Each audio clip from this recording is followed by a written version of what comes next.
Bon,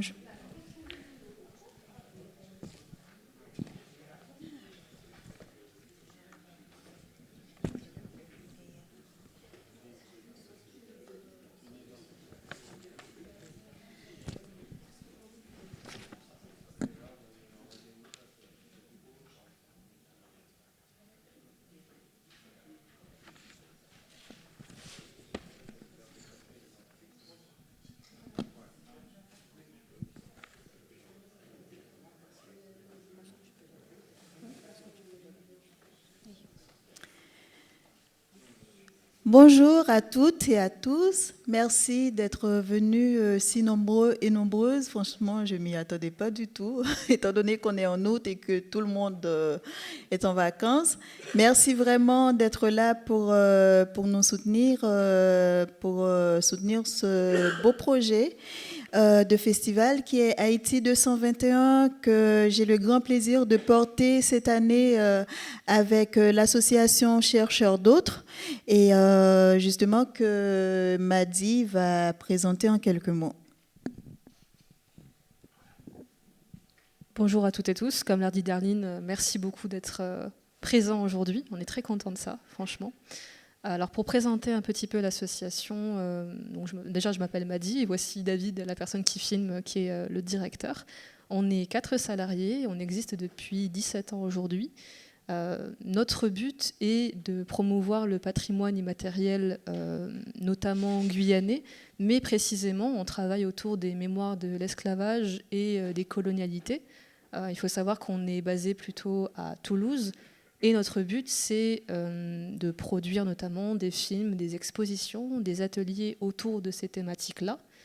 Et par exemple, durant ce mois de mai récemment, nous avons créé l'événement Le Mois des Mémoires que nous coordonnons, qui permet de travailler, de présenter au public différents événements autour du mois des mémoires de l'esclavage. Et durant ce moment-là, nous avons notamment proposé une soirée Focus Haïti, dans lequel nous avons du coup présenté des expositions, une projection et même un DJ set haïtien. Voilà. Et on est très content d'avoir produit cet événement avec Darline aujourd'hui. Voilà. Je crois que j'ai tout dit. Pardon. Et merci à la BFM aussi de nous accueillir. Voilà. Merci. Alors, chères toutes, chers tous, rebonjour. C'est avec une immense joie que je vous accueille ce matin du mercredi 20 août 2025 pour l'ouverture officielle du festival Haïti 221. Ce projet est né d'un désir de créer un espace de réflexion et de dialogue autour de la colonisation dans une démarche décoloniale.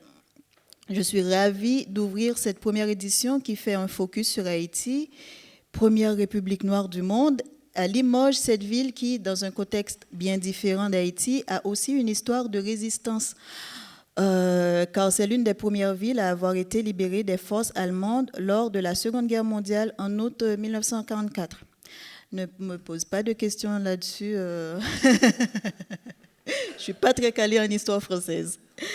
C'est une ville marquée par des luttes ouvrières, une ville qui accueille les francophonies, un festival international des écritures à la croisée des cultures. Donc vraiment, on ne pouvait pas mieux choisir. Et aussi, c'est une ville qui est dans le département, dans mon département d'accueil, parce que je vis depuis plusieurs années à Émoutier. Haïti 221. Alors 221, c'est le nombre d'années d'indépendance du pays, parce que nos ancêtres l'ont fait pour nous. Ils ont aidé d'autres territoires à se libérer de leurs chaînes. Et ça, c'est quelque chose que le système colonial ne pourra jamais nous enlever. Et oui, c'est un 221e anniversaire d'indépendance passé dans la souffrance la plus atroce, celle de voir son pays mourir à petit feu. Mais dans cette souffrance, rappelons-nous qui nous sommes et d'où nous venons. Retrouvons cette rage pour résister, même quand l'espoir nous semble complètement perdu. Et pendant que nous léchons nos blessures si profondes et si douloureuses, tendons l'oreille aux cris de la Palestine. Gaza, nous vous entendons. Ne détournons pas des yeux des déboires du Congo. Goma, nous voyons. Cette édition sont les premiers pas d'une belle aventure qui, je l'espère, continuera à exister au fil des années, qui s'invitera peut-être dans d'autres territoires, mais portera le même nom, Haïti 221, et aura le même objectif, penser une société décoloniale. Pendant ces 3 jours de festival, vous découvrirez des films, des conférences, une performance théâtrale cet après-midi, et cette performance qui autour du racisme et de la colonisation, bien sûr. Et nous aurons des échanges avec vous après chaque activité, que ce soit après les conférences, après les films, et même après cette performance qu'on aura cet après-midi. Donc, je vous dis un grand merci d'être là avec nous aujourd'hui. Et pour rendre possible cette première édition, nous avons lancé une campagne de financement participatif.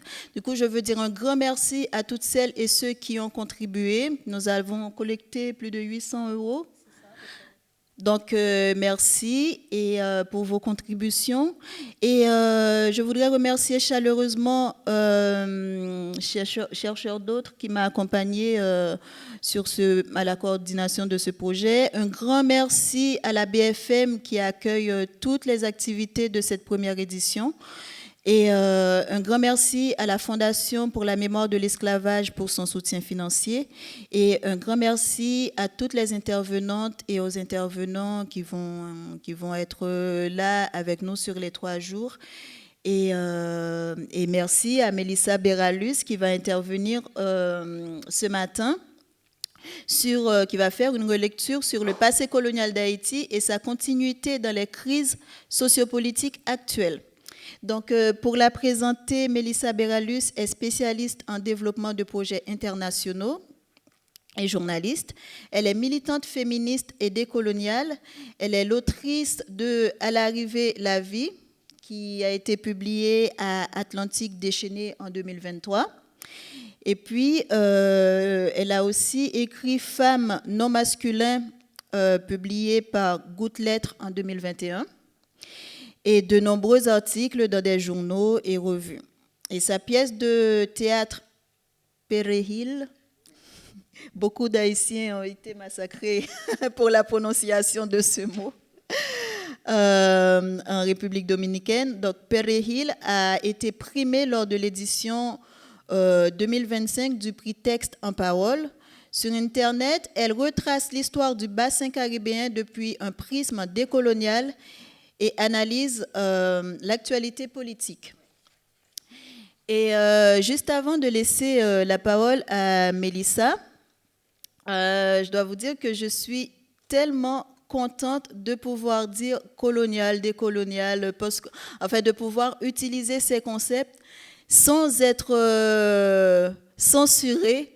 Parce que même il y a des endroits où c'est pas possible dans des contextes, mais c'est pas possible de le dire. Et je suis contente d'être cette personne racisée d'origine haïtienne qui a cette liberté de dire pensons une société décoloniale. Merci.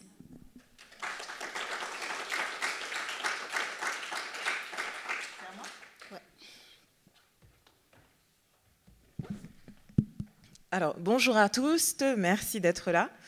Je suis très heureuse, merci de m'avoir invitée. C'est aussi moi qui inaugure, si je peux utiliser ce mot, le festival aujourd'hui et ça me rend très heureuse parce que ce sont des petits gestes comme ça en tant que personne identifiée et perçue en tant que femme qui commence, qui anime la première discussion dans le cadre d'un festival qui revient sur les 221 années d'indépendance d'Haïti. Donc des petits gestes comme ça, je trouve ça particulièrement fort et intéressant. Donc merci Darline et à toute l'équipe du festival d'avoir pensé à moi et très heureuse d'être là. J'espère que la discussion sera très fructueuse. Alors, mon intervention se divise en 4 points principaux, même si ça va aller au-delà et qu'on va aborder, essayer de répondre à 6 questions. Je ne dis pas que je vais répondre à tout. Je dis que je vais en poser quelques-unes et qu'elles pourront ensuite vous habiter et servir les réflexions que vous pourrez continuer à avoir sur Haïti et de manière plus générale sur notre rapport au monde et à l'histoire commune que Haïti partage avec la France, peu importe le sens dans lequel vous le mettez, la France avec Haïti, pour celles et ceux qui s'identifient en tant que personnes françaises, d'origine française. Premièrement, quand on parle de colonialité et de colonialisme, de quoi parlons-nous? Parce que les deux ne sont pas exactement la même chose, même si les deux font partie du même cadre linguistique, du même champ lexical. La colonialité est d'abord un phénomène, c'est le phénomène qui est mondial parce qu'il consiste en l'expansion du système colonial. Et ce système colonial, comme tout fait social, il évolue avec son temps. Le système colonial du 14e, 15e, 16e siècle n'est pas le même système colonial que celui du 21e siècle, d'où l'usage contemporain du terme néocolonial. Donc quand on parle de colonialité, on parle d'abord d'un phénomène qui est dans une action, qui est dans une posture active, qui est dans une posture d'expansion. Et quand on parle de colonialisme, c'est la doctrine, c'est ce qui sert de prétexte intellectuel et de propagande, on va dire, pour justifier l'action, pour justifier l'existence de la colonialité. Donc, ça va être l'ensemble des livres qui vont être publiés pour justifier pourquoi la colonisation ou le système colonial en général a apporté des avantages, la rencontre. Ça va être le choix lexical d'utiliser tel mot, ça va être la censure lexicale, ça va être la position idéologique par rapport à la colonialité. Donc, les deux servent au bout du fil la même chose, mais les deux ne sont pas exactement la même chose et dans la même posture en termes d'action et de la manière dont ils vont le faire. Dans le cadre d'Haïti, vous connaissez l'histoire. Haïti a été colonisé d'abord par les Espagnols, ensuite il y a eu le traité de Ryswick qui a divisé l'île en deux avec les Français d'un côté, les Espagnols de l'autre. La colonialité et le colonialisme ont joué un rôle important parce que d'un côté, comme le dirait Césaire, mais surtout Fanon, qu'on a redécouvert cette année grâce au film Fanon, la colonialité n'est pas simplement ce qui arrive aux personnes mises en situation de colonisation.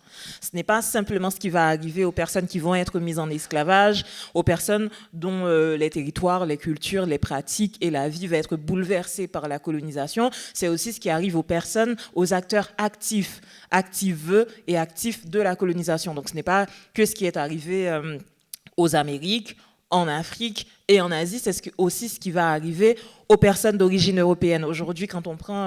moi, j'aime bien le café, j'aime beaucoup le café. Quand on prend la consommation du café, quand on prend l'expansion mondiale du café, aujourd'hui, l'Europe est un des plus grands consommateurs. D'ailleurs, c'est aussi dans le commerce et l'économie que génère le café. L'Europe est un acteur mondial. L'Europe et les États-Unis, notamment l'Amérique du Nord, les États-Unis et le Canada, c'est arrivé par l'histoire de la colonisation. Le sucre, la manière dont le sucre a affecté le langage contemporain, appeler quelqu'un ou quelque chose, appeler une douceur, ma chérie, mon petit sucre, etc., c'est lié à cette histoire de la colonisation. Donc la colonialité, ce n'est pas uniquement ce qui arrive aux personnes mises en situation de colonisation, c'est ce qui arrive aussi aux personnes qui sont acteurs de cette colonisation. L'usage du coton, donc de tous ces produits, de la pomme de terre, de la tomate. Aujourd'hui, l'Italie est reconnue comme le pays de la tomate, mais la tomate n'est pas un produit européen. À la base, c'est un produit qui a été découvert aux Amériques. Le chocolat, la Suisse est reconnue pour son chocolat. Il n'y a pas un seul cacaotier en Suisse. Le chocolat est un produit qui vient d'abord des Amériques, qui a été ensuite exporté à travers le monde et commercialisé par les Européens par cette histoire coloniale. Donc ce changement, il est aussi opéré pour le meilleur, aussi comme pour le pire, sur les personnes, les acteurs et actrices de la colonisation. Donc, le rapport qui existe entre colonisés et personnes actrices de la colonisation est un rapport d'extraction. C'est un rapport inégal de fait parce que c'est un rapport d'extraction qui va chercher que ce soit de l'argent, que ce soit des intérêts, que ce soit des produits, que ce soit de la force de travail. Et c'est pour ça qu'il est autant lié à la colonisation dans une partie du monde et ça va provoquer une division de la force du travail, une division du rapport. On va avoir les périphéries du monde qui vont s'appauvrir pour que certaines zones spécifiques dans le monde, notamment l'Europe, puissent s'enrichir et puissent avoir un style de vie qui va devenir une marque d'identité de ces zones mondiales, qui va être une identité un peu prise un peu partout. Le pyjama va être pris, par exemple, en Inde, puisque c'était une mode indienne à la base. Le thé va être pris d'Inde. Certains produits consommés alimentaires, certaines pratiques qui aujourd'hui paraissent comme étant des pratiques identitaires à l'Europe vont être prises un peu partout dans le monde et enrichir la culture européenne.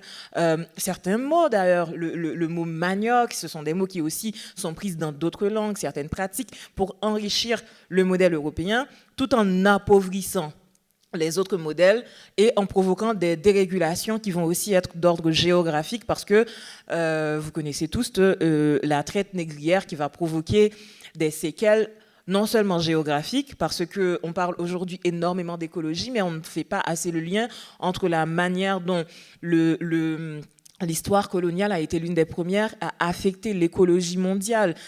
Pour construire les bateaux négriers, pour construire les ports et pour construire les marchés d'esclaves, énormément d'arbres ont dû être abattus. On faisait les bateaux avec du bois à cette époque. Et pour que cette industrie sucrière, notamment qui s'est développée dans les Amériques, le café, le sucre se développe, eh bien, il fallait brûler énormément de bois parce que c'était une source d'énergie importante pour le maintien de ce commerce-là.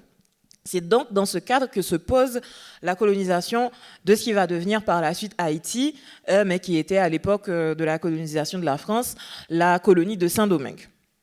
Donc quand on va avoir l'indépendance, quand on va gagner notre indépendance en 1803 et qu'on va la déclarer en 1804, on part avec ce désavantage qui est le désavantage de l'extraction. Donc on se retrouve avec un pays pauvre qui a permis pendant énormément d'années l'enrichissement d'autres pays de la planète, dont la France, qui était l'ancienne métropole. On part un peu avec une patte cassée, comme on pourrait dire. Et ça nous amène à notre troisième point. Pour comprendre la situation actuelle d'Haïti et la manière dont le colonialisme et la colonialité l'ont affecté, il faut comprendre le développement de l'État haïtien suite à l'indépendance comme étant le résultat de la colonisation et le développement de ce que le penseur Mingolo appelle les États post-coloniaux. On va mettre la pensée de Mingolo en parallèle à la pensée d'un sociologue français qui s'appelle Loïc Wacan, même si Loïc Wacan a surtout travaillé sur la France et les États-Unis, c'est intéressant de combiner ces deux pensées pour comprendre le développement de l'État post-colonial haïtien. Mingolo dit que l'État post-colonial se caractérise par sa gestion de la violence. Qu'est-ce qu'il entend par violence? Ça, c'est mon interprétation personnelle. Vous êtes libre aussi d'entendre cette violence comme vous la voulez. De mes propres observations, je précise que je ne suis ni sociologue ni haïtienne, j'ai un diplôme en beaux-arts. Donc prenez aussi ce que je dis avec des pincettes sur cette question. Ma seule légitimité est le fait d'être haïtienne sur ce point-là. Je prends cette gestion de la violence, son terme violence, et je l'applique à Haïti comme une gestion de la répétition des pratiques coloniales. Qu'est-ce que j'entends par là? C'est une perception du corps, c'est une perception de l'espace et c'est une gestion administrative qui reprend les éléments les plus violents du système colonial. On va avoir un contrôle du corps à travers l'application du code civil, du code pénal de Napoléon, par exemple. On a eu des modifications et la constitution qui est active actuellement en Haïti, la constitution de 1987, reprend aujourd'hui encore des éléments qu'on retrouvait dans celui de Napoléon d'il y a 200 ans déjà. Ça montre que ce n'est pas une certaines personnes pensent que c'est une réutilisation du code napoléonien de manière bête et méchante, de manière mimétique. Mais ce n'est pas ça. Déjà, cette perception, c'est dire que ce n'est pas comprendre qu'il y avait une vision des pères fondateurs de la nation haïtienne pour Haïti, qui n'était peut-être pas conforme à la vision que la population, si elle s'estimait être une population unie en ce temps-là, avait. Mais c'est aussi une vision un peu raciste et prendre de haut cette réapplication du code napoléonien et ne pas comprendre que, aussi violente qu'était le code napoléonien, il avait l'avantage de marcher parce qu'il répondait exactement à la vision que Napoléon avait, non pas pour la colonie, parce que la colonie n'a jamais été dans sa vision, mais pour la métropole, la France. Dans cette inversion du pouvoir, on a une classe dominante qui sera la classe politique et plus tard la classe bourgeoise qui se crée. Et ce code est appliqué parce qu'il sert encore ce but qui est d'enrichir cette classe dominante et de lui permettre d'imposer son pouvoir. Donc cette classe politique. Donc, il marche dans ce sens. Et comme il marche et qu'il existe déjà, il est pratique de le réappliquer à cette population nouvellement indépendante. Donc, cette reprise de cette violence coloniale qui va imposer au début de l'indépendance la corvée qui est le petit frère de l'esclavage, qui va effacer les femmes de son histoire. L'acte d'indépendance haïtienne est un des documents officiels avec le plus de signatures. Et pourtant, on gomme la participation des femmes haïtiennes de l'indépendance. Il y a la présence d'aucune signature féminine, alors que on sait qu'Haïti, elles étaient actives dans les camps marrons, elles étaient actives sur le champ de bataille, elles étaient actives par le travail aussi non guerrier qu'elles offraient. Qui est-ce qui s'occupait des camps, qui est-ce qui s'occupait des enfants? Quand on analyse l'histoire d'Haïti, oui, nos héros, très intéressants, Dessalines, Toussaint et tout ce qu'on veut, le travail du soin était fait par qui? Tout le travail qu'on continue non reconnu et non salarié et non guerrier que les femmes continuent de faire dans cette société, ce n'est pas une posture moderne des femmes, ce sont des travaux qu'on a toujours fait et forcément ce sont des travaux que les femmes haïtiennes, pendant, avant et après l'indépendance, faisaient et continuent de faire aujourd'hui. Donc on va avoir ce gommage de la participation des femmes, on va avoir ce contrôle du corps et on va aussi avoir le début d'une forme de militarisation de l'espace parce que quand on a une société haïtienne avec d'un côté la traite négrière que la France n'avait pas accepté d'interdire parce que en 1804 il y avait encore le commerce triangulaire, il n'y avait pas une interdiction du commerce triangulaire. Donc, il y avait des esclaves qui étaient encore fraîchement arrivés d'Afrique, qu'on appelait les bossales. On avait de l'autre côté les créoles qui étaient nés sur la colonie, avec leur propre vision de la colonie et leur propre rapport à ce territoire, parce qu'ils n'avaient jamais connu que ça. Et les marrons qui mélangeaient les deux, qui avaient décidé d'avoir leur propre moyen de dissidence grâce au marronnage, en parallèle à ce système colonial. Donc, quand on a une population qui est aussi hétéroclite, comment faire nation autrement que par l'imposition de la violence. Et on avait une violence qui était facile puisqu'on sortait de cette histoire, de ce rapport colonial à la France, et de l'autre côté, que par la militarisation. Donc gardez ça dans un coin de votre tête. Pour en revenir à la pensée de Wakan et de Mingolo, Wakan lui dit qu'il y a un processus, toujours dans la question de la violence, il y a un processus d'hyper-militarisation qui passe aussi par un délaissement voulu et ciblé de l'état de certaines zones et de certains profils au sein de la société. Il a étudié le cas de la France. La France, ça a donné le délaissement des zones qui vont être globalement beaucoup habitées par les personnes d'origine non française. Au début, c'était les personnes portugaises, italiennes, etc. Aujourd'hui, c'est de plus en plus les personnes qui viennent de l'immigration non blanche. Ça va être les quartiers où on va retrouver beaucoup de personnes qui s'identifient en tant que musulmanes et ou arabes, en tant que personnes noires. Donc, il y a un délaissement ciblé de l'état de ces quartiers-là, mais aussi de ces corps-là. Et ce délaissement passe aussi par une hyper-militarisation et une hyper-vigilance parmi elles. On va avoir une codification extrêmement stricte qui va cibler spécifiquement ces corps. Eh bien, la même chose va se faire dans la société haïtienne et de manière générale dans les sociétés post-colonisées, mais dans le cas haïtien surtout, qui va cibler certaines zones pour deux raisons. Un, parce que l'État haïtien n'a jamais été aussi fort parce qu'il est né d'une histoire d'extraction qui n'a jamais servi la population haïtienne ou ce qui aurait pu être la population haïtienne et un État haïtien fort. Donc, il n'a jamais eu le temps de se développer et d'être un État social, un vrai État social qui aurait pu mettre en place un système social fort pour appuyer sa population et empêcher qu'elle n'arrive à un niveau de pauvreté extrême comme ce qu'on connaît aujourd'hui. Et de l'autre côté, elle a quand même eu la possibilité de délibérément abandonner certains pans de la société. C'est pour ça qu'on va retrouver, par exemple, jusque dans les années 80, quand on essaie à Port-au-Prince ou quand on essaie dans la province, on avait deux cartes d'identité différentes, une avec paysanne écrit dessus pour montrer cette volonté. Je n'aime pas utiliser le mot apartheid, mais on va dire que c'est une forme d'apartheid. On va dire que c'est une forme de mise à la marge d'une partie de la population parce que non née au sein de la capitale. Et au sein de la capitale, on va avoir c'est là que va s'installer cette classe dirigeante pour qui la législation héritée de la colonisation a toujours été un avantage, a toujours été un profit parce qu'elle a toujours réussi à les mettre, à faire à ce que cette classe-là impose son pouvoir. Donc on va avoir deux phénomènes. ce phénomène de militarisation, ensuite ce phénomène de délaissement ciblé par l'État haïtien de certains corps et de certaines zones. Donc on va avoir aussi, au-delà du rapport géopolitique et de l'impérialisme, même si on va y arriver dans mon prochain point, on a aussi un échec de la constitution de l'État haïtien parce que ça n'a jamais été un État pour le peuple haïtien, ça a été un État qui a tout de suite eu recours à la violence coloniale. Donc on va avoir la militarisation du territoire. Pour celles et ceux qui connaissent l'histoire d'Haïti, et encore plus pour les Haïtiens, ça va passer par le nombre de guérillas et de groupuscules guerrieros qu'on va connaître, les piquets, les cacos, ensuite en 2004, les inglindos, ce système de donner des armes, livrer des armes dans les quartiers populaires par le gouvernement ou par la bourgeoisie pour arriver à imposer son pouvoir et à imposer l'ordre. Il faut toujours se méfier des gens qui utilisent le mot ordre.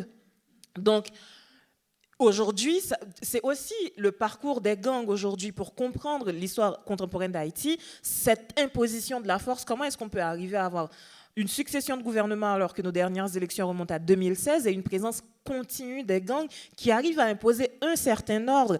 Il y a un contrôle urbain en Haïti aujourd'hui. On sait qu'il y a des zones où on ne peut pas passer. C'est ce que notre bonne vieille ministre de la Justice appellerait les zones perdues. On a des zones perdues et on a un certain ordre, sauf que cet ordre n'est pas l'idée qu'on s'en fait dans un système démocratique. Après, je mets le mot démocratique entre guillemets, on pourra en débattre après et voir dans quelle mesure aussi cette bonne vieille démocratie à laquelle tiennent les pays occidentaux est aussi un piège qui a ses racines coloniales. Ça nous amène à notre quatrième point. Ça se passe à l'intérieur du pays. Donc cette militarisation et ce délaissement ciblé de l'État de certains corps et de certains quartiers. Sauf que ce qui se passe au niveau national ne fait que répéter à un niveau micro ce qui se passe aussi au niveau international, macro et géopolitique. On a au niveau géopolitique une militarisation qui se fait du monde. Entre-temps, on a 2 guerres mondiales et ces guerres mondiales sont aussi le résultat d'un rapport à la colonialité. Souvenez-vous ce que je vous ai dit en début d'intervention, la colonialité, c'est vraiment ce phénomène de mondialisation de la colonisation et de tout ce qu'amène la colonisation, l'extractivisme, le racisme, etc., etc. Donc dans le monde, on va surtout prendre l'exemple de la Deuxième Guerre mondiale parce que c'est l'exemple le plus parlant.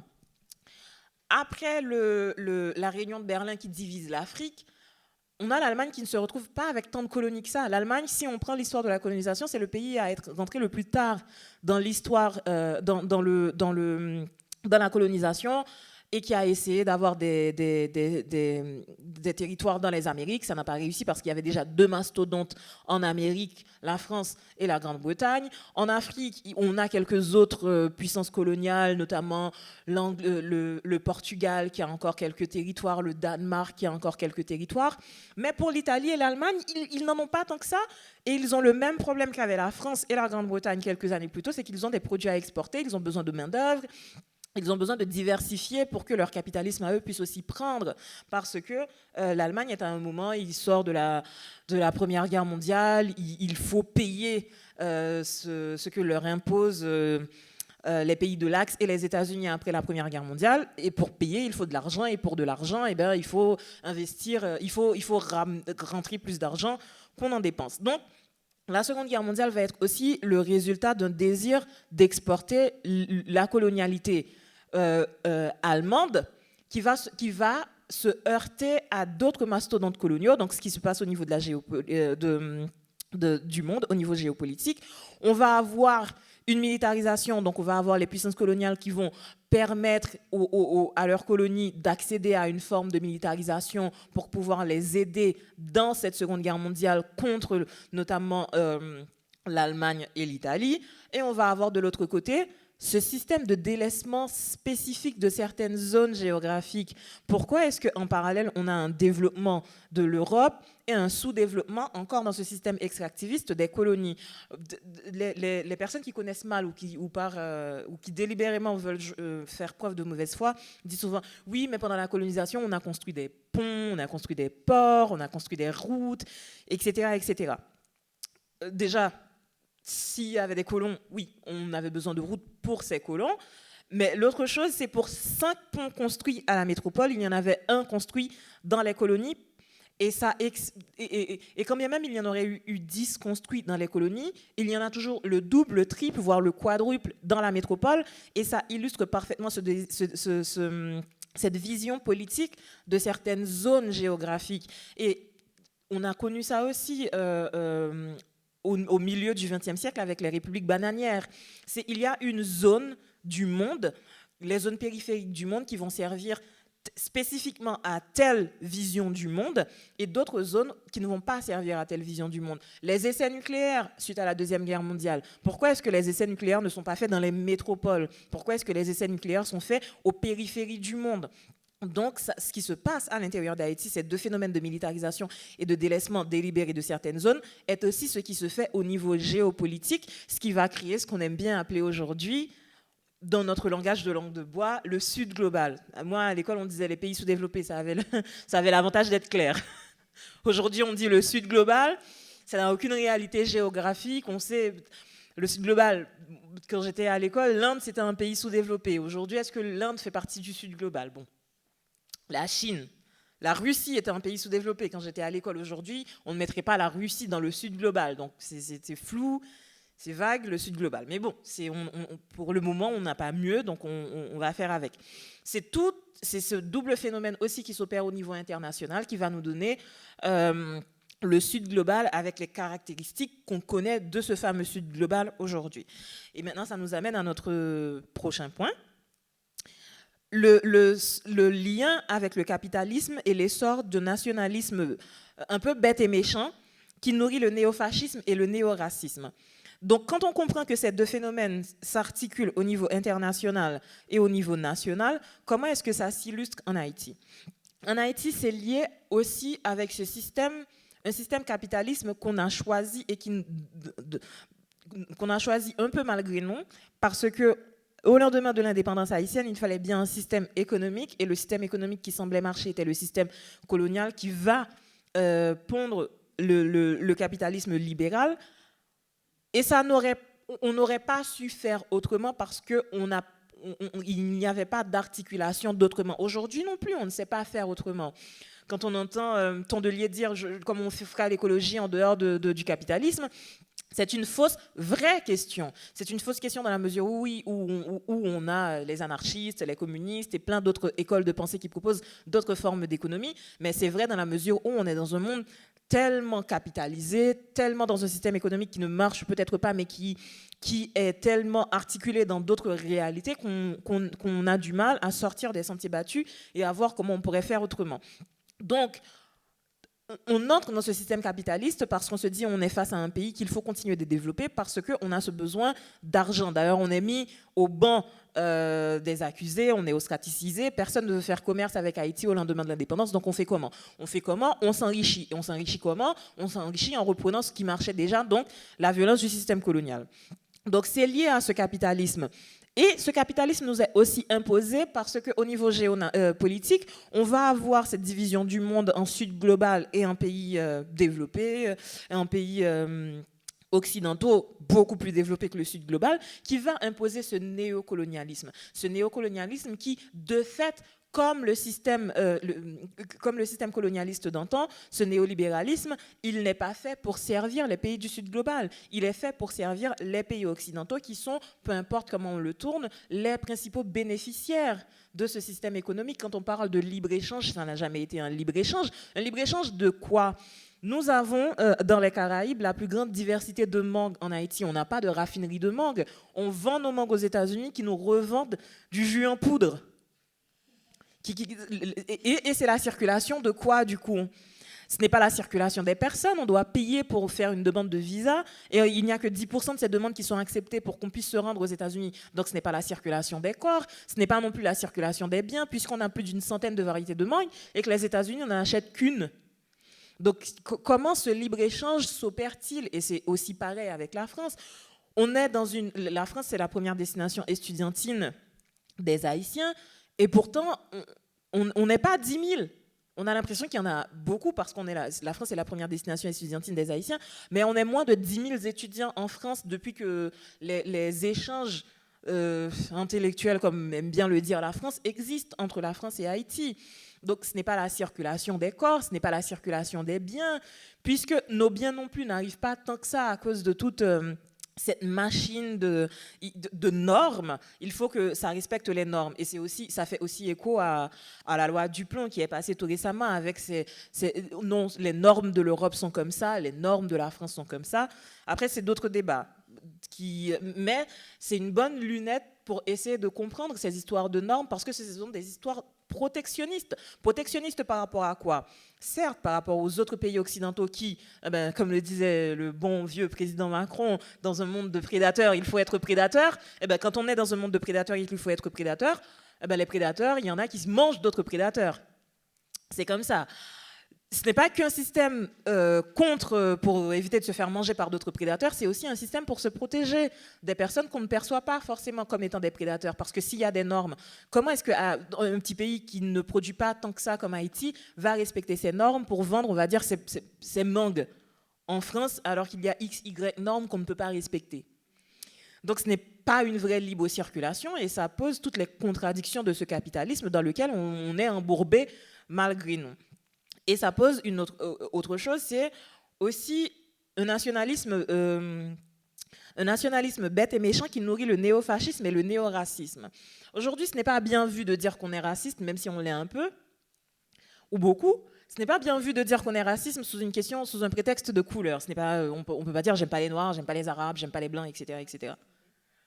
Je suis pas raciste, mais on va dire nos cultures sont différentes. On est aujourd'hui avec ce néocolonialisme, cette nouvelle colonialité.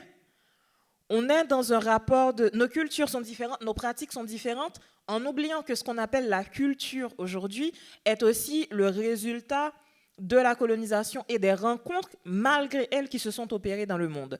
On va nous dire en Italie aujourd'hui, on ne veut pas des personnes qui viennent d'Afrique du Nord, et pourtant on va nous dire l'Italie c'est le pays de la tomate. On va dire en France, on ne veut pas des pauvres qui viennent, on va pas dire des pauvres, mais en tout cas, on va dire qu'il y a eu, c'est quoi déjà, une crise migratoire. 90% des fruits et légumes consommés en France ne viennent pas de France parce que les fruits et légumes de France sont trop chers. Donc, de quelle migration est-ce qu'on ne veut pas? On est dans ce nationalisme il faut que la France reste la France. Quelle France?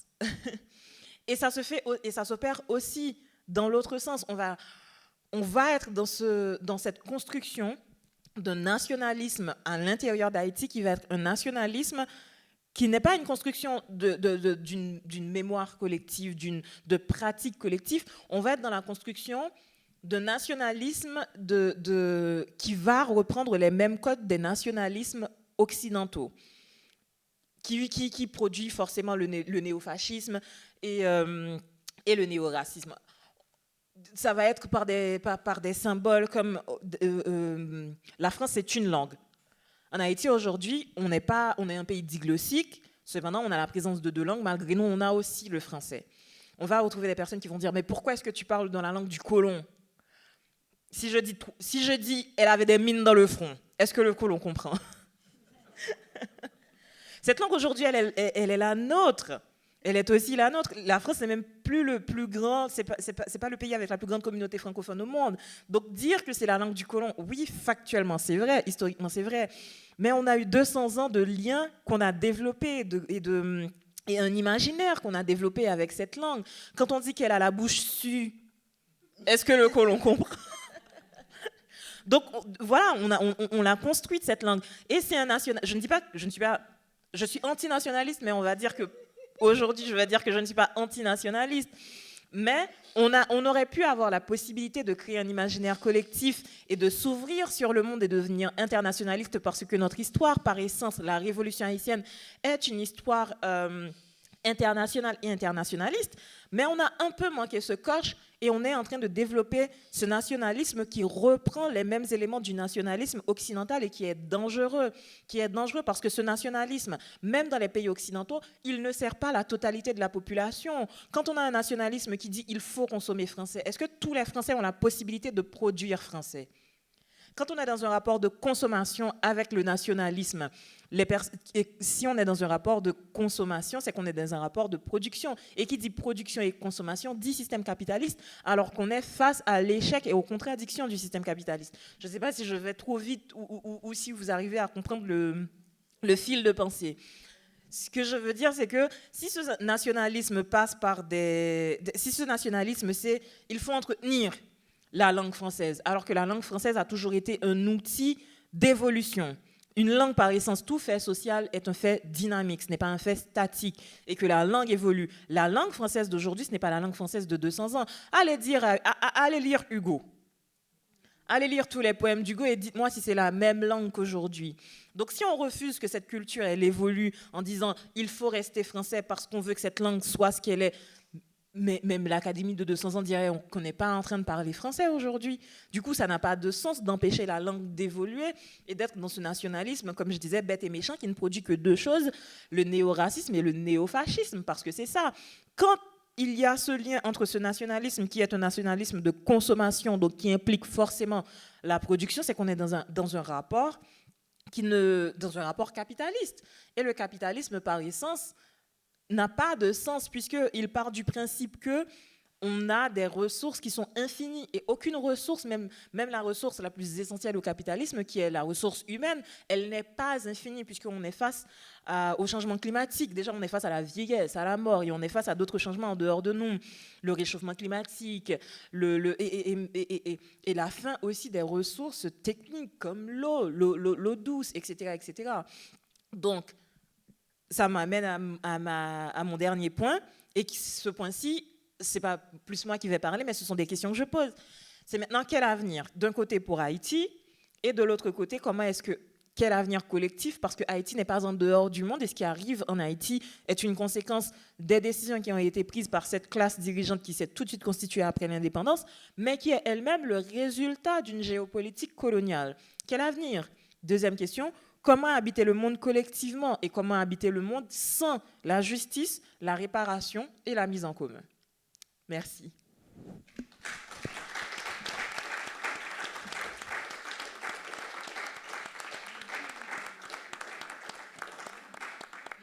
Si vous avez des questions, des interventions, comme d'habitude. Oui, il y a un micro, oui, je vais passer le micro si... D'accord. Mais c'est juste là.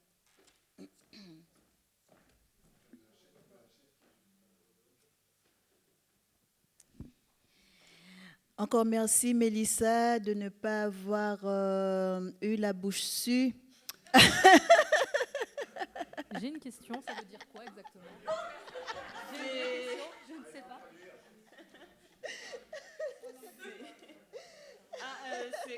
C'est comment on explique ça? C'est par exemple en créole haïtien on n'a pas la voyelle U par exemple, on a la voyelle I. Et quand on habite avec deux langues, une langue où la voyelle U existe et où l'autre, tous les U sont remplacés par des I, ça donne souvent les gens vont dire des fautes de français. Du coup, ça va être dire des lapsus. Oui, on va dire que c'est pas de vrais lapsus. Je veux dire, ça va être Jésus au lieu de Jésus. Et on a longtemps été stigmatisé en Haïti par rapport à ce double usage de ces voyelles parce que la majorité de la population parle le créole, du coup c'est la voyelle qu'on a tendance à utiliser dans les deux langues, donc on va te dire que tu fais des lapsus, que ta bouche est sue, comme une surette, et que, bon voilà, c'est... Surette, c'est sucette. Oui. Parce que ça sonne un peu... Du coup, ça te dérange quand ça sonne à l'oreille, parce que c'est pas la bonne sonorité du mot, donc si tu dis Jésus au lieu de Jésus, ça... Bon... Bon. En tout cas, merci pour votre écoute. Donc, si vous avez des questions, n'hésitez pas. Ah, on a une première question. Le cours, je vole. C'est toujours la question la plus difficile, la première. Bon, c'était juste d'abord pour remercier de cette intervention que j'ai trouvée brillante, et puis qui ouvre un débat, parce que Haïti, c'est une des visions, je veux dire, un des aspects de la colonisation qu'on retrouve en Kanaki, qu'on retrouve en Cisjordanie, qu'on retrouve en RDC au Congo. Donc ça amène à une réflexion plus large, je veux dire, sur la géopolitique. Oui, c'est vrai. Et c'est d'autant plus intéressant parce que il n'y a pas beaucoup de liens qui sont. On a l'impression que, surtout en Haïti, que la Palestine c'est très très loin, alors que ce sont Haïti et la Palestine ont beaucoup plus en commun parce que les deux sont le résultat de deux processus jumeaux. D'un côté, une colonisation européenne et un refus de l'Occident, notamment de l'Europe, de faire face à son histoire. Comme dirait Césaire, tous les siècles, l'Europe a besoin de redécouvrir son histoire. Tiens, Deuxième Guerre mondiale, l'Europe découvre qu'elle est antisémite. Qui l'eût cru? Les armes. Il y a plein d'enquêtes qui ont prouvé qu'en Haïti, actuellement, 90% des armes utilisées par des gangs viennent des États-Unis. Et ce sont les mêmes armes que les États-Unis vendent en Israël, et ce sont les mêmes armes qui sont vendues au Congo et au Soudan. Donc, ça, c'est une porte d'entrée par les armes, de se dire que Haïti n'est pas productrice d'armes. La Palestine, c'est même plus un vrai pays, donc ils n'ont pas de production d'armes. Et pourtant, les armes qui tuent des deux côtés, le Congo n'est pas... Je ne sais pas s'ils sont producteurs tout court, mais on part du principe que le Congo n'est pas producteur d'armes. Pareil que le Soudan. Et pourtant, ce sont les mêmes armes qui nous tuent. Et pourtant, la population n'a pas de contrôle sur l'entrée de ces armes.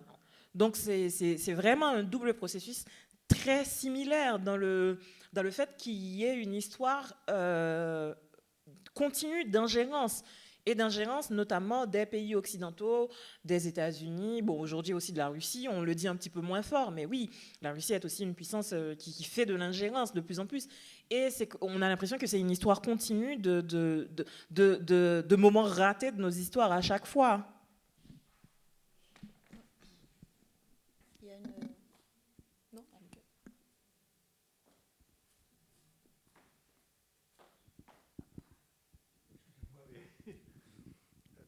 Il y a quelque chose qui m'a beaucoup frappé de votre intervention, la première, la vôtre, madame.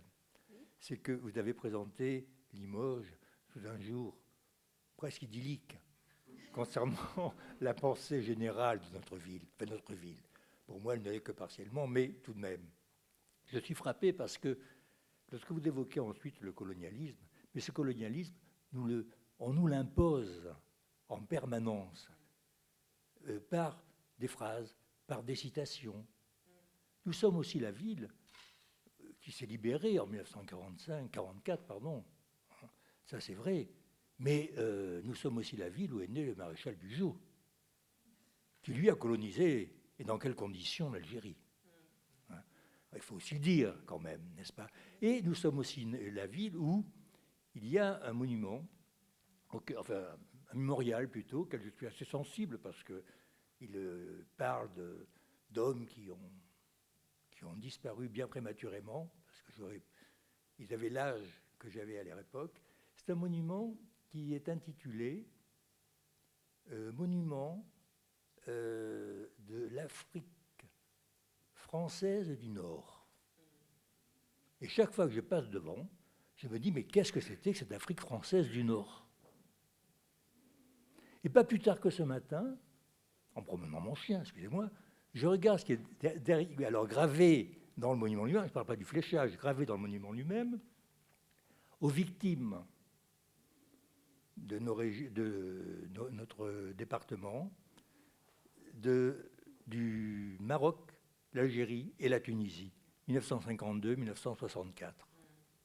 Alors voyez-vous, ce monument a toute sa raison d'être, n'est-ce pas? Toute sa raison d'être. Mais comment est baptisé le fléchage? Eh bien, l'Afrique française du Nord. Jackie le sait, il y a très longtemps que je lui en ai parlé, je suis outré par ça. Mais pour dire simplement où se situe le colonialisme et comment il est cultivé en permanence. C'est pour ça, vos propos, je les partage, croyez-moi, totalement. Je les ressens profondément, d'autant plus que j'ai passé quelques mois de ma vie en Haïti à un certain moment. Et je sentais très bien effectivement ce qu'il en était. Mais cette continuité de la structure qui fait perdurer le colonialisme, c'est effectivement ce que nous devons combattre aujourd'hui. Voilà. Et c'est là toute l'importance de la colonialité, parce que il faut, c'est pas moi qui le dis, et là je paraphrase Fanon et Césaire, de croire que la colonialité n'a pris, on parle énormément des traumas post-colonisation des peuples post-colonisés, notamment des personnes noires, parce que c'est aussi une histoire particulière de la colonisation, et notamment des personnes noires des Amériques. On est tout le temps ramené à « vous êtes quoi ? Vous n'êtes pas américain ? Vous êtes africain, mais quand même, vous êtes né dans les Amériques. Vous êtes quoi ? Vous venez d'où ? C'est quoi votre identité ? » On est tout le temps ramené à ce genre d'agression, je dirais, qui provoque des traumatismes, mais on ramène rarement les personnes européennes, occidentales, de manière générale, à leur propre histoire. Mais qu'est-ce que ça vous a fait, à vous ? Je veux dire, nous, on a énormément d'études, bon, on avait énormément d'études aux États-Unis sur les Black Studies, Gender Studies, lien entre Black and Gender Studies, etc., etc. Mais on n'a jamais eu d'études sur ce que la colonialité et la propagande coloniale fait sur les personnes occidentales. Je veux dire qu'une personne occidentale ou une personne, par exemple, bon, prenons, on va dire une personne française, puisque l'histoire d'Haïti est surtout liée à l'histoire française. La pause clope en France, c'est quand même un truc particulièrement sacré. Et qu'on entend une personne dire « moi, je vais prendre ma pause clope et mon petit café », et peut-être être de très bonne foi et dire « moi, je suis contre la colonisation » ou tout ce que tu veux, et ne pas se rendre compte que sa clope, le tabac dedans vient des Amériques, est lié à une histoire de la circulation des biens et des personnes dans le monde, ainsi que son café et le sucre qu'elle met dans son café, et qu'aujourd'hui, les principaux tenanciers et personnes qui gagnent de l'argent avec ces produits sont des personnes occidentales, malgré sa bonne volonté de dire « ah, moi je suis contre la colonisation, je suis contre le racisme, etc. etc. » et que malgré elle participe à une économie néocoloniale. Individuellement, on ne peut rien faire contre. On ne peut pas juste se dire je vais arrêter de consommer du café ou arrêter de consommer du tabac et ça va faire changer le monde. Je sais, mais déjà poser ces questions et de se dire comment est-ce qu'aujourd'hui on continue malgré soi de participer à cette propagande coloniale, néocoloniale, de se dire aussi dans les mots qu'on utilise. Une chose qui m'avait beaucoup étonnée quand je m'étais installée en France, c'est d'entendre surtout des personnes de Paris dire un tel est black. Ça crée une distance linguistique entre le français et le créole par peur de dire qu'une personne est noire. Noir n'est pas un défaut, ce n'est pas une qualité, mais noir n'est pas un défaut. Et pourquoi il y a cette retenue de dire qu'une personne est noire ? Je le suis. Je suis malgré moi racisée, je le suis. Mais une personne blanche l'est tout aussi. Pourquoi il n'y a pas ce besoin de prendre de la distance avec le mot blanc ? Parce qu'on est aussi, encore une fois dans un rapport où on place le blanc comme étant la neutralité. Et c'est là où Fanon, par exemple, est génial en proposant que aussi les personnes blanches doivent se regarder comme étant des personnes qui souffrent de ce traumatisme colonial, de la manière dont on va voir le monde. Pourquoi est-ce qu'on fait des associations de mots et d'images s'il y en a qui sont habitués à la linguistique, de l'association dont parle Saussure de signifiant et de signifier. Si je dis pauvreté, soif, guerre, vous voyez forcément l'Afrique, alors qu'il y a eu plus d'une trentaine de conflits sur le continent européen depuis la Seconde Guerre mondiale. Je veux dire, la Yougoslavie, c'est quand même en Europe. Ce qui s'est passé en Croatie, le massacre en Croatie, la Serbie, c'est quand même en Europe. Mais pourtant, si je dis guerre, famine, etc., le premier réflexe d'une personne, bon, maintenant c'est la Palestine et le Congo, mais il y a encore 2 ans, le premier réflexe était de se dire oui, mais le continent africain, il est ravagé par la guerre, le continent européen aussi. Quand on a le Premier ministre qui dit oui, avec la Russie, on est aux portes de la guerre, mais ça fait 40 ans que l'Europe est aux portes de la guerre. Ce n'est pas moins grave aujourd'hui, mais ce n'est pas plus grave non plus. C'est que le monde, depuis toujours, est aux portes de la guerre. Donc c'est aussi cette propagande coloniale, c'est cette vision qu'on a du monde, et c'est la combattre, c'est aussi de sortir de cette neutralité de l'Europe, de cette neutralité de sa propre position de blanchité, et de se dire, ok, je réfléchis le monde, je réfléchis le Sud global, mais je le réfléchis et être conscient de ses propres biais de réflexion. Et de se dire, ok, par exemple, c'est bien que vous soyez posé cette question, mais c'est quoi cette Afrique française ou francophone déjà, la France c'est un pays, l'Afrique c'est un continent. Comment cette association de deux termes géographiques qui ne sont pas égaux comment cette association, elle se fait. Donc, voilà.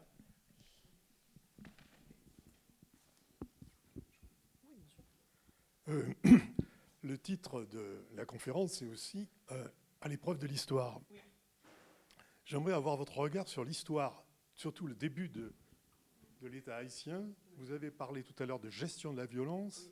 Je voulais savoir quel est votre regard et quel regard vous portez, par exemple, sur l'attitude de Dessalines au début de l'État haïtien.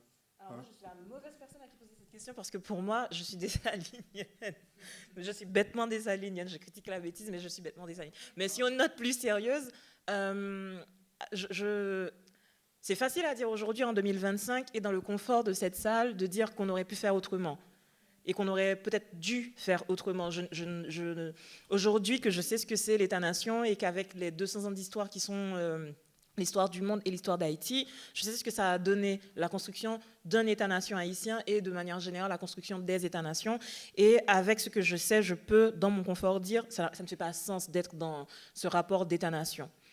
Et je pense qu'une erreur de l'histoire, ou peut-être pas une erreur, l'avenir nous dira encore, ça a été de ne pas s'en tenir aux spécificités qui avaient fait la réussite de la révolution haïtienne.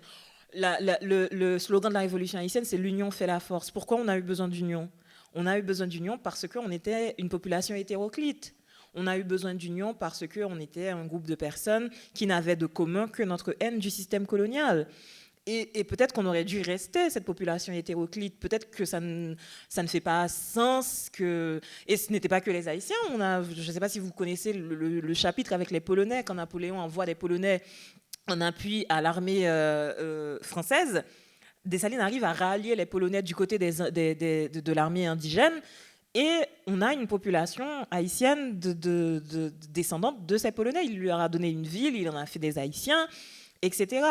Donc peut-être qu'on aurait dû rester cette population hétéroclite, et parce que je suis sûre que si on avait demandé aux Marrons leur vision d'une Haïti, je ne suis même pas sûre que ça aurait fait sens pour eux, une Haïti unie, une seule nation, un seul territoire.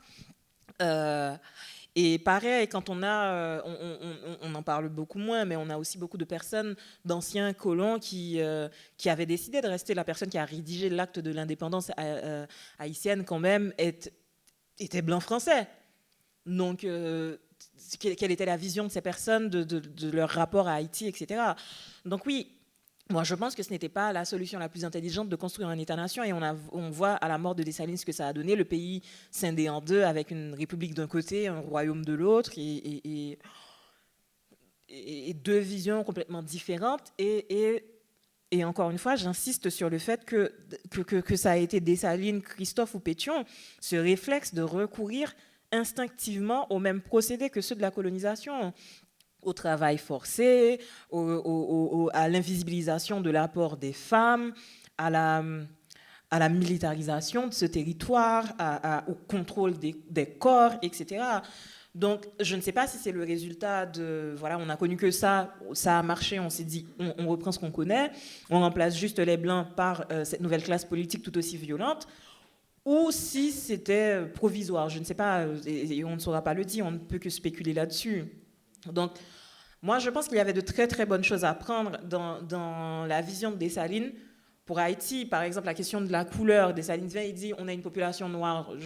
Peu importe que vous ayez eu un parent, deux parents blancs, ou etc., on a une population noire. Et c'est pour ça qu'en Haïti, la question de la couleur ne s'est jamais posée comme elle se pose à la République dominicaine, avec laquelle on partage une frontière terrestre. La question de la couleur, alors que 90% des Dominicains ont ma tête, le Dominicain va dire, je ne suis pas dominicain, je ne suis pas noir, je suis dominicain, comme si dominicain était une race, comme si dominicain était on avait blanc, noir, déjà que les races n'existent pas, mais si en plus on en invente de nouvelles on ne va jamais finir. Donc c'est pour ça que la question de la couleur en Haïti ne s'est jamais posée comme ça. Quand Dessalines arrive et dit la question de la propriété privée ne sera pas traitée de la même manière que pendant la période coloniale, parce qu'il y en a, leurs pères sont encore en Afrique, eux n'ont pas de biens à pouvoir réclamer ici, donc c'est l'État qui va gérer la propriété privée. Marx va le dire quelques temps plus tard, mais Dessalines l'avait déjà dit, cette question de mise en commun de la propriété. Et c'est particulièrement intéressant de voir qu'il avait aussi qu'il était assez avant-gardiste sur ces questions. Mais après, il est critiquable à énormément d'égards, notamment sur cette question de ce désir d'un État-nation. Mais après, les circonstances politique l'exige aussi. La France, si elle avait eu la possibilité de reconquérir la colonie, je pense qu'elle n'aurait pas hésité. Donc c'est une posture, on ne peut que spéculer.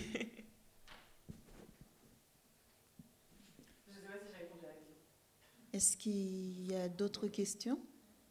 Oui. Plusieurs fois, vous avez parlé de marrons. Oui. C'est quoi exactement les marrons? Alors les marrons, ce sont des personnes qui sont arrivées à fuir de leur plantation pour aller se réfugier notamment dans les montagnes. C'est l'équivalent des quilombos au Brésil, si vous voyez.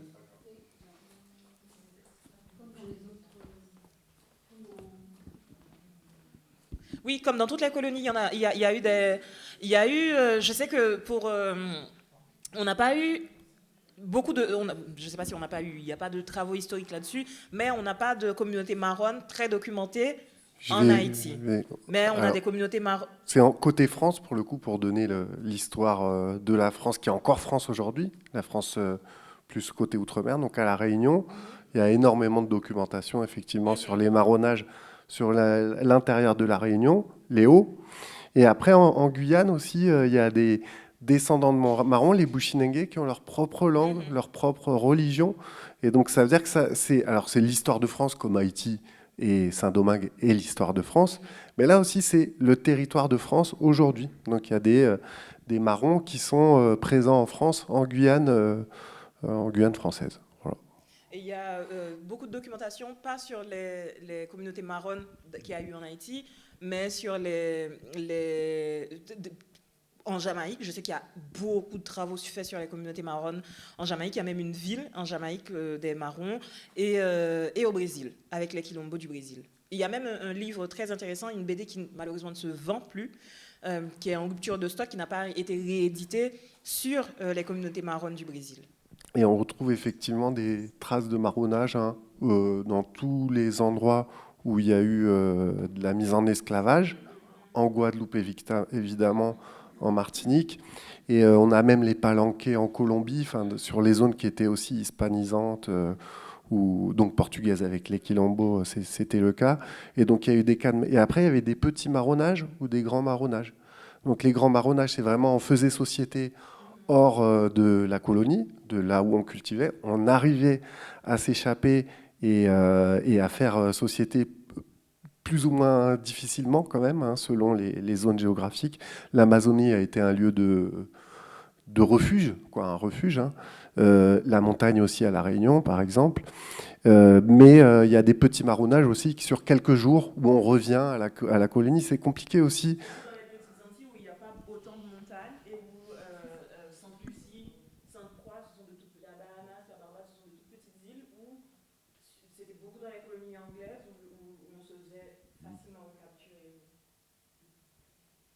Et on a des marrons, des traces de marrons dans l'Hexagone aussi, dans les archives, à Toulouse. Donc nous, Chercheurs d'Autres est basé à Toulouse. Donc on est à Toulouse et en Guyane, en Occitanie et en Guyane. Et à Toulouse, on a des traces de marrons qui ont déménagé de Saint-Domingue et qui sont venus dans l'Hexagone. Et on dit qu'ils sont marrons dans les gazettes américaines. Et c'est assez intéressant parce qu'on voit qu'une personne est coiffeur, c'est un monsieur qui est coiffeur à Toulouse et qu'il était marron. Mais ils le disent en fait dans la gazette américaine. Donc il y a même des personnes qui sont issues du marronnage qui se retrouvent dans l'Hexagone, puisqu'il y avait des zones où l'esclavage était interdit au XIVe siècle, en fait, tout ce qui est servage, c'est parce que finalement il y a ça en termes de processus historique. Nous en France, on avait cette histoire-là aussi du servage, qui est pas loin de l'esclavage. Clairement. Et donc, après, ça se continue sur les Amériques. Mais pour Toulouse spécifiquement, j'imagine qu'à Limoges ou à d'autres endroits, il doit y avoir des histoires analogues. Ils ont interdit l'esclavage en leur sein. Dans le sein de la commune de Toulouse, les capitouls ont interdit l'esclavage. Donc, les personnes qui étaient esclaves, qui arrivaient dans Toulouse, pouvaient se préserver d'être esclave. Voilà. Et on a des écrits comme ça au XVIIIe siècle. Une question, là ? Vous avez une question ? Oui. Ah non, d'accord. J'ai vu. Ok, on a une question.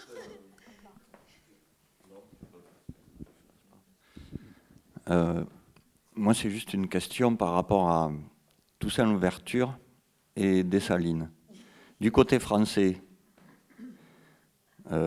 on met en exergue la personne célèbre, celui qui a été l'initiateur de l'indépendance d'Haïti, c'est Toussaint Louverture. On dresse des statues, des bustes, etc., de Toussaint, un peu partout. Par contre, dès qu'on parle à des Haïtiens, ou des Haïtiennes, là, ce sont des...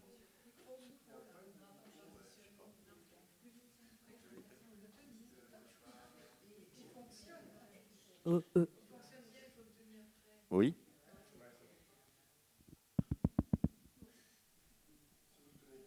Oui.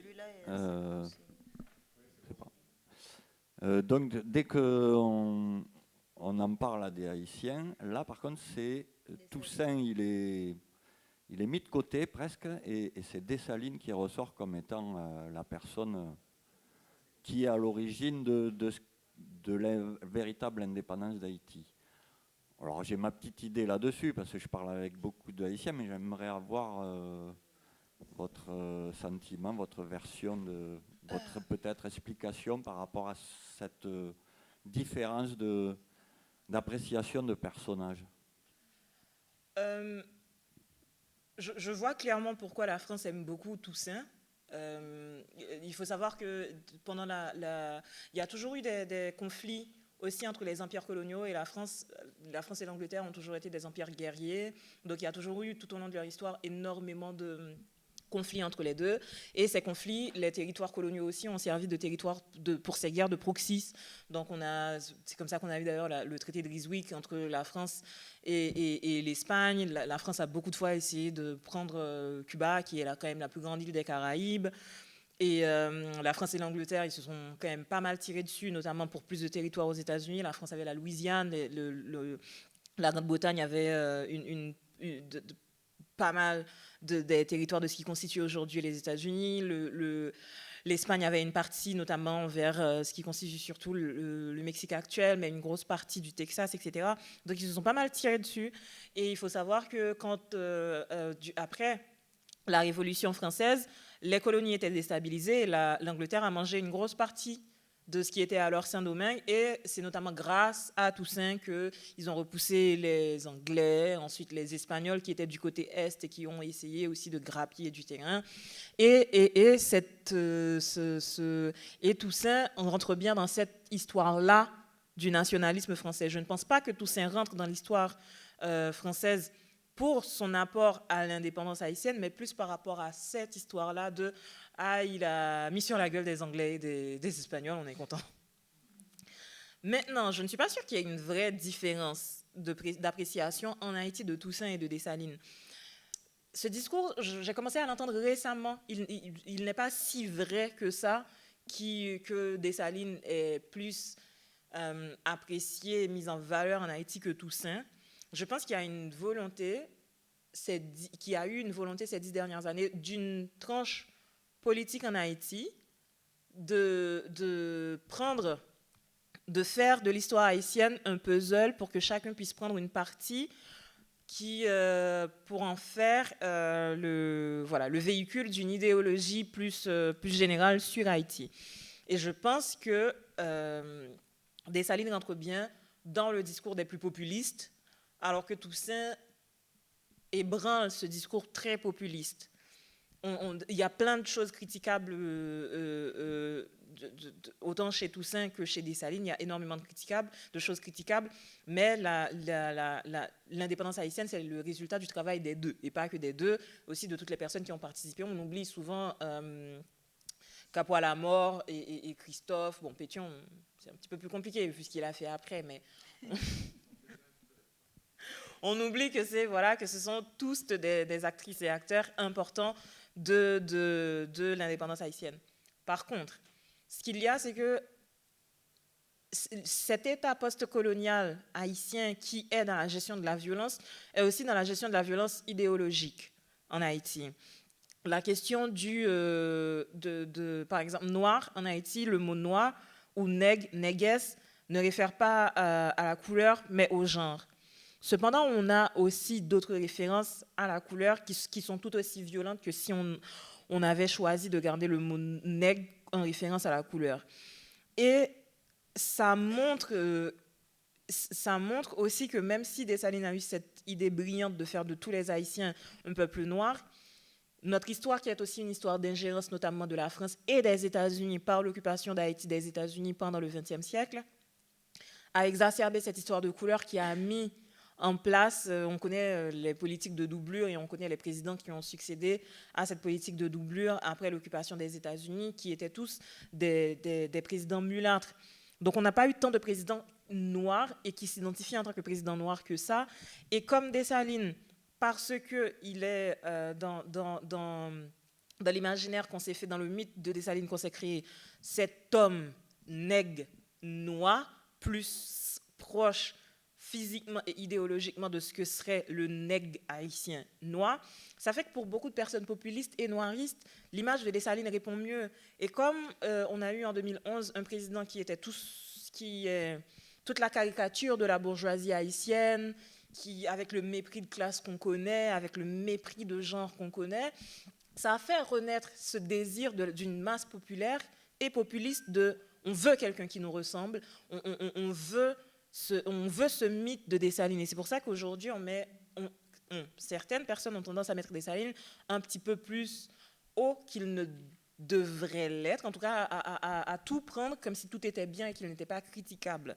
Donc ça fait que, voilà, cette histoire d'ingérence liée à la couleur et ce besoin de revenir à quelque chose de plus populiste, parce que Dessalines correspond mieux à cette histoire populiste, fait qu'aujourd'hui on a l'impression qu'on est en train de mettre tout ça de côté, alors que ce n'est pas si vrai que ça. Je vais juste ajouter que je rejoins, je ne contredis pas ce que tu dis, mais je rejoins Laurent quand il dit ça, parce que moi déjà en Haïti, c'est vrai qu'il y a pas mal de choses, par exemple des compositions musicales à l'honneur de Dessalines, et on célèbre Dessalines beaucoup plus, en tout cas à mon sens, à part mes constats perso, Dessalines que Toussaint Louverture. On le range même, on le met même au rang des lois. La différence qu'il faut noter, c'est pas qu'on célèbre plus Dessalines, c'est que Dessalines a été récupéré par la cosmogonie haïtienne et pas Toussaint. Donc ça a fait que après l'assassinat de Dessalines, il y avait pendant plus d'une vingtaine d'années interdiction de parler de Dessalines, de citer son nom, sa femme est morte dans la pauvreté, etc., etc. Et que c'est par le vaudou que Dessalines a été restitué dans l'histoire haïtienne, parce que ce sont les vaudouisants, comme Dessalines était vaudouisant, et que le personnage, on peut le tuer, mais ce qu'il représente dans l'histoire haïtienne, c'est quand même le fondateur de la nation haïtienne. Il a été récupéré par le vaudou. Et cette cosmogonie est tellement forte, parce que quand même 90% de la population, même si elle ne se réclame pas du vaudou ou n'est pas pratiquante vaudou, connaît la cosmogonie vaudou. Donc ça fait qu'il y a une présence par cette porte-là, qui est beaucoup plus forte de Dessalines que de Toussaint, parce que Toussaint n'est récupéré que par les historiens. Comme toutes les autres figures héroïques de l'histoire d'Haïti, il n'y a que Dessalines qui ait été récupéré et qui fasse partie de cette cosmogonie. Donc je pense que ça aussi fait qu'on ne peut pas les comparer exactement de ce point de vue. Oui, on peut se dire qu'il y a une plus grande place accordée à Dessalines, mais pas tant que ça, si on fait fi de cette histoire. Oui, du coup, moi, naïvement, j'ai toujours pensé que cette place honorifique que Dessalines avait plus que Toussaint, et c'était par rapport à sa radicalité dans la révolution haïtienne que Toussaint n'avait pas. Et par exemple, on fait référence à Dessalines, par exemple, quand on est énervé, on est en colère, on dit pas quitter Dessalines, moi mon thème là. C'est-à-dire si par malchance pour toi l'esprit de Dessalines me chevauche, ça va être mal. Ouais, ça va être mal pour toi. Et du coup, ouais, il est même placé au rang des lois, qui est quand même pas mal comme, comme honneur. Et aussi, moi, naïvement, j'avais pas spécialement senti cette différence, mais c'est en France, quand je suis arrivée en France, que je commence à discuter justement avec des Français, que j'ai senti que ici, Toussaint Louverture est la place que Dessalines a en Haïti pour rejoindre Laurent. Est-ce que les Français connaissent les autres héros de l'indépendance haïtienne? Les Français ne connaissent pas l'histoire de l'indépendance haïtienne. Les Français connaissent Toussaint parce que Toussaint était aussi à un moment membre de l'armée française et que Toussaint a combattu sous le drapeau français contre les Anglais et les Espagnols. Moi, je pense que s'il y avait une meilleure connaissance de l'histoire d'Haïti et qu'il y avait une volonté aussi de connaître l'histoire d'Haïti et les héros de l'indépendance haïtienne, c'est pas que Toussaint serait moins populaire, mais peut-être qu'il serait sur un meilleur pied d'égalité. Et après, il y a aussi, c'est un vrai faux discours dans la mesure où les deux éclipsent tous les autres. Quand on résume l'histoire d'Haïti, l'indépendance et la révolution haïtienne à Toussaint et Dessalines, on en oublie Macandal, on en oublie Boukman. Si on va plus loin, on oublie Kaonabo, on oublie Kapwa, alors que Kapwa la mort, c'est quand même le héros de... Je veux dire, le mythe de Kapwa est aussi puissant que le mythe de Dessalines. On nous dit que Rochambeau a arrêté la guerre pour aller saluer Kapwa, tellement le mythe est incroyable. Donc, je pense que s'il y avait une meilleure connaissance peut-être de l'histoire d'Haïti, on verrait... ce ne serait pas forcément le cas.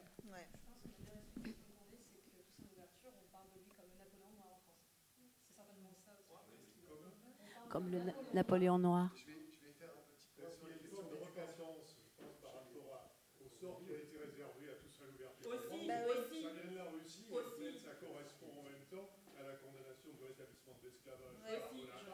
Et donc le fait que le sort qu'on lui réserve au fort de Joux explique qu'après on se dise quand même, dans l'historiographie française, on s'en rend compte ensuite, on prend le recul par rapport à l'esclavage et après, vous voyez, l'abolition, il faut vraiment trouver quelqu'un à qui on puisse rendre hommage. C'est pas seulement le fait qu'il ait eu un rôle stratégique pendant les guerres contre les Anglais au moment de la Révolution française, c'est aussi pour cela. Je pense qu'il est gardé comme cela. N'est-ce pas ? Alors pour information, Toussaint Louverture, il a une plaque le concernant au Panthéon. Déjà, ça c'est quand même une info importante. Moi, je vais vous donner un peu un point de vue éducation nationale, parce que derrière la question de décolonialité, la suite de la colonisation, il y a qu'est-ce qu'on enseigne en fait et qu'est-ce qu'on transmet à la jeunesse aujourd'hui, puisqu'on parlait de la question de la connaissance de l'histoire d'Haïti. On était jusqu'à il y a 6 ans ou 7 ans sur des séquences en histoire. Alors c'est en 4e et en première qu'on va apprendre ces questions-là, où on n'enseignait pas l'histoire d'Haïti, ou sinon très peu. C'était vraiment très limité. Oui, il y a eu l'indépendance de Saint-Domingue et tout. Mais on ne les plaçait pas comme une nation qui prend son indépendance, qui gagne une bataille contre Napoléon, la bataille de Vertières. Et donc, dans le roman, on va dire, national que moi j'ai eu, je suis de 79. Hein, donc voilà.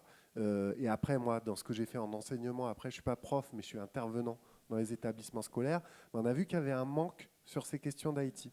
Alors, il a été en partie comblé. En 2020, la Fondation de la mémoire de l'esclavage, qui cofinance cet événement, qui finance tout court, il n'y a pas d'autres financeurs. Eh bien, ils ont été créés sur les vestiges de la CNMHE, qui était une commission nationale sur tout ce qui est mémoire de l'esclavage, mais il avait été repéré par les inspecteurs de l'éducation nationale, et notamment un Réunionnais, qui était en même temps dans cette fondation, mais aussi à faire les programmes, en disant, en fait, cette histoire d'Haïti, elle n'est pas enseignée et c'est problématique. Et il y avait des associations justement d'Haïtiens qui étaient parisiens, une ou deux assos, dont une qui était forte en bouche. Et Héro était là et elle a dit mais il faut que ce soit enseigné en France en fait. C'est important et c'est vrai que c'est une partie de notre histoire, la question de Saint-Domingue et d'Haïti. Donc aujourd'hui, on est dans un cas. Alors il y a 3 ans, parce que là, je ne sais pas où on en est aujourd'hui, mais il y a 3 ans, l'histoire d'Haïti était enseignée dans l'enseignement professionnel, mais pas général, au lycée. Ouais. Alors ça pose problème à mon sens. Moi, ma vision, elle est d'un regard. Je viens de sociologie, parce que finalement, ceux qui vont quand même diriger le pays, c'est ceux qui font les filières générales. Ce ne seront pas forcément les filières professionnelles, même si on sait qu'il y a et heureusement, mais ça reste quand même très sectorisé, tout ça. Et donc c'est vrai que ça pose problème, parce que finalement, sur la vision qu'on a de nous, de notre histoire coloniale, de cette vision à l'autre aussi, aux personnes noires aussi, comment on se les représente. Quand tu disais, oui, le tiers-monde, voilà, c'est les pauvres, ceux où il y a la guerre, etc. En fait, ça modifierait des choses autant dans nos visions des personnes qui sont blanches que celles aussi des enfants qui sont racisés, noirs et autres. Donc il y a ce travail-là à faire encore aujourd'hui d'enseignement. Alors ça permet d'avoir un espace de discussion, justement. Vous êtes beaucoup, donc c'est quand même déjà c'est bien. Je pense que c'est important. Et c'est bien d'en parler aux plus jeunes aussi, de transmettre ces questions-là, parce qu'elles ne sont pas encore correctement transmises, à mon sens, en France. Alors, c'est complètement vrai, mais j'ai aussi, je ne peux pas le prouver, mais je pense qu'il y a une volonté de ne pas enseigner l'histoire d'Haïti en France parce que c'est une porte d'entrée pour enseigner l'histoire d'Haïti en France obligerait aussi la France à faire le lien avec la violence de sa colonisation de l'Algérie. La colonisation de l'Algérie commence pas longtemps après l'indépendance haïtienne, et l'indépendance haïtienne, c'est quand même l'épine du pied de Napoléon, c'est l'impensable. Et la France met autant de violence dans sa colonisation de l'Algérie parce qu'elle sort de l'indépendance haïtienne et il ne faut pas que ça se répète. Donc je pense que ça obligerait la France à être... ça rassure les gens, même les personnes de gauche. Des fois, j'entends des personnes de la FI parler. Je me dis, bref, on fait avec ce qu'on a. Être très de bonne foi sur les questions décoloniales, etc. Et j'entends, pour ne pas le citer, j'entends Mélenchon dire « Oui, mais la France a perdu sa place sur la scène internationale. » Mais elle l'a acquise comment, cette place sur la scène internationale? Elle ne l'a pas acquise en étant la... C'est pas parce que la France était le pays des Lumières qu'elle l'a acquise. C'est pas en envoyant des fleurs en Algérie qu'elle l'a... Elle a acquise comment, cette place? Donc je pense que ça conforte même les personnes les plus à gauche en France de ne pas parler de la réalité de cette violence et de la laisser dans le placard en se disant oui, on a fait des choses mal. Et il y a une peur de nommer les choses. Parce que ça forcerait la France à... les choses du passé, elles existent encore aujourd'hui. Et c'est de ne pas les nommer, ça permet de dire elles n'ont pas complètement existé si on n'arrive pas à mettre de mots dessus. Donc je pense que ne pas parler de l'histoire d'Haïti permet aussi de ne pas parler de l'histoire d'Algérie. Ou d'autres, mais vraiment ces deux, ça m'a frappé de savoir que quand on est étudiant étranger en France, on peut travailler avec son titre de séjour étudiant, sauf quand on est algérien. Et ça m'a vraiment frappé parce qu'il y a une volonté, la colonisation est horrible en soi, mais il y a une volonté de la France avec ces deux pays. Et quand on voit aujourd'hui encore la violence par rapport à l'Algérie, et on dirait qu'il y a quelque chose de teigneux dans ce... Bon, voilà, c'est... Oui, tu as aussi des impensés comme les Amérindiens, la question des autochtones dans l'Amérique, ça existe pas. La France, ce sont les Anglais, les États-Unis. Ça, la France, en Guyane, on en a encore. C'est très intéressant que tu dises ça, d'ailleurs, parce que sur les questions il y a actuellement en Guyane, notamment où il y a une très forte population native des Amériques françaises, il y a la maladie du manioc, parce que le manioc vient des Amériques et était beaucoup cultivé par les premiers habitants des Amériques. Il y a la maladie du manioc parce que c'est encore leur première source d'alimentation, et ce n'est parlé par personne. Personne n'en parle. Les natifs qui mangent du manioc comme première source d'alimentation en Guyane meurent de faim parce qu'il y a cette maladie du manioc. Et il y a eu la loi du plomb sur l'agriculture, etc. Mais personne n'en parle. Même les dirigeants de Guyane, on ne les entend pas parler de ce problème.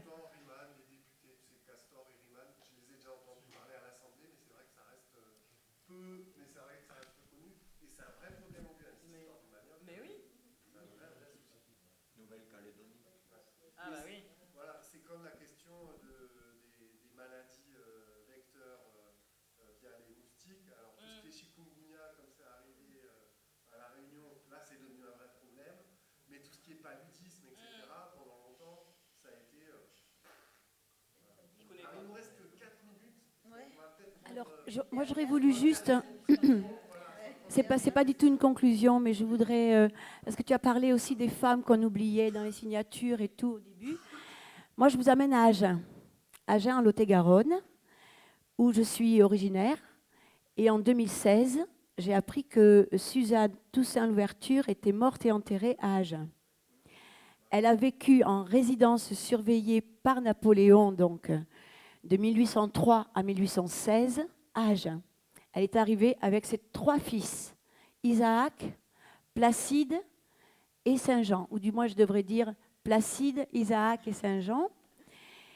Placide est mort aussi à Astafort, dans le village de Francis Cabrel, mort et enterré. Isaac et sa femme Louise Chancy sont morts à Bordeaux. Et le petit, le plus jeune, Saint-Jean, est mort 8 jours après l'indépendance. C'était encore le calendrier républicain.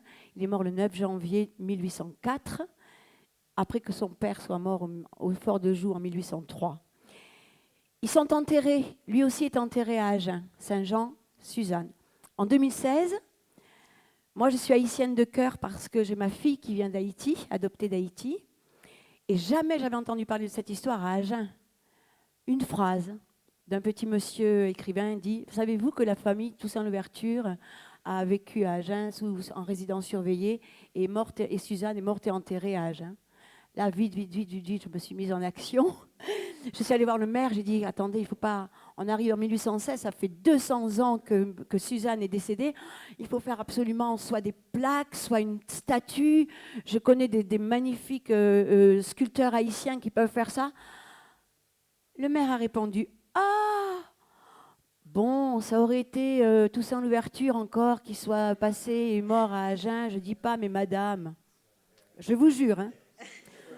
On a laissé cette histoire, mais que voilà, tous les ans, je revenais à la charge. Et enfin, le maire a dit, bon, Sylvie, on va rendre cette histoire visible, mais on va commencer par le début, on va commencer par un buste de Toussaint Louverture. Le buste est construit par un jeune qui s'appelle Woodley Caimite Philippot. Mais pour l'instant, il n'est même pas dans la salle des illustres, il est dans les archives du municipal, dans l'escalier. Si vous y allez aux archives, là, vous allez le trouver là. Il cherche un lieu soi-disant public. Il hésite entre la place de la République, derrière la mairie, et puis je ne sais plus où. Parce que Suzanne a habité 3 endroits différents, a été accueillie par la famille Chodordi, qui était le bourgmestre de l'époque. Et on n'a pas encore de statue en pied de Suzanne et de Jean, main dans la main, qu'on voudrait mettre à la gare. Pourquoi ? Parce que la gare, c'est l'ancien cimetière Sainte-Foy où ils ont été enterrés. Et les ossuaires ont été sortis et mis dans l'actuel cimetière à Gaillard. Mais il n'y a rien, il n'y a pas une stèle, il n'y a rien. Il n'y a que les registres que j'ai retrouvés et qu'on a retrouvés. Je ne suis pas toute seule dans cette histoire à remettre. Voilà, mais en tout cas, voilà. Et pour dire que Toussaint, ben oui, c'était un général français. Le maire a dit, c'est un général français, il faut quand même... Et ça partait aussi vers l'éducation en disant, oui, il va falloir qu'on parle dans les écoles de ce personnage. Donc à Agen, on parle un petit peu d'Haïti. Moi, j'essaie de faire venir avec mon association beaucoup d'acteurs, d'artistes, d'écrivains, voilà, que Darline est venue déjà jouer chez nous dans un autre petit théâtre. Mais on n'est pas encore au bout de notre effort. Voilà. Suzanne viendra un jour. Suzanne va arriver.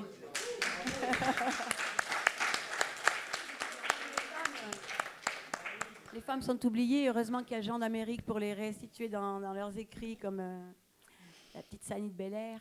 Ouais. Eh bien, merci pour cette belle note, Sylvie, qui est venue de Agen pour... Et Et justement, c'est la colonialité dans l'histoire et la mémoire qui, même dans les pays colonisés, reste parfois présente et dominante pendant longtemps. Parce qu'en Haïti, par exemple, il n'y a que cette année que l'État a décidé de rendre... d'officialiser le 14 août comme jour férié, tandis que je me rappelle quand j'étais jeune que j'étais à l'école, 4 décembre, qui est le jour de la découverte d'Haïti par Christophe Colomb, a été férié pendant longtemps. Donc ça, c'est parce que... et ça, c'est la colonialité dans l'histoire, quoi, et la mémoire. Et nous, c'est ce qu'on veut faire, résister face à cette colonialité, faire une transmission d'histoire et de mémoire décoloniale. Je l'ai encore dit, ça fait du bien. Eh bien, merci. On arrive à la fin de cette première intervention.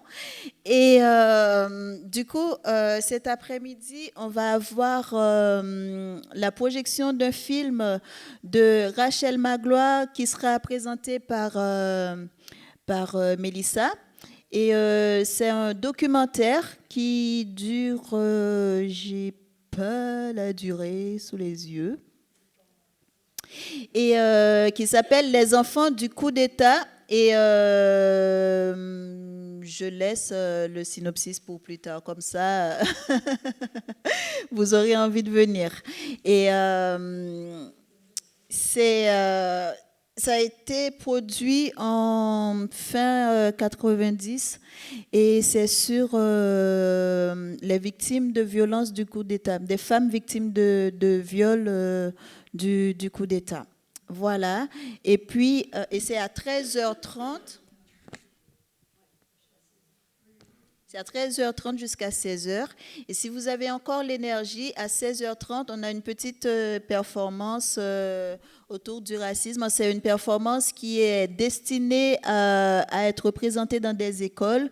Et on veut faire une première présentation devant des adultes et avoir des échanges. C'est pour faire de la sensibilisation autour du racisme et de l'histoire coloniale. Voilà. Merci.